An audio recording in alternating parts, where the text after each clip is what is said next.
frame. So we'll look into how frames respond to forces of different frequency. We are considering three different kind of frames with each frame of two different element thickness.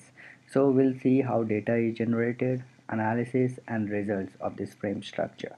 So we see the frames are made up of beams of circular cross section, and the black and red shows that we can apply force at nodes, and two different kind of forces with two different frequency can be input. Now this video shows how data is generated in this.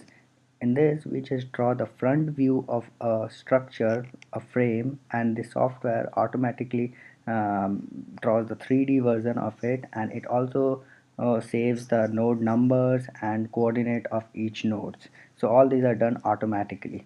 Now we take three type of frames: type 1, type 2, type 3, generate data for them. Type 2 is with one cross element, type 3 is with two cross element in each square block, and there are two different element thickness, 2 centimeter and 4 centimeter.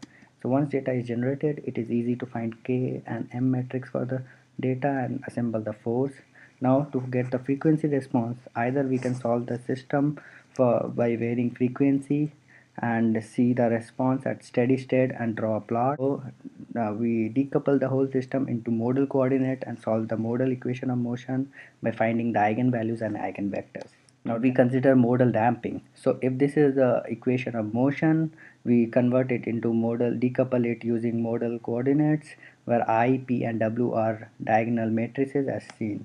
Now the P matrix is the damping matrix, and you see that the overall damping rate coefficient increases as we increase the frequency of the system. So this says that as the higher modes have less effect on the overall dynamics of the system. So we assume that higher modes have negligible effect and the overall dynamics is contributed by only first 20 modes. Now if this is an individual modal solution where capital omega is the forcing frequency, then we get a closed form solution where the modal response is a function of forcing frequency, and if we change the frequency, we note down the responses.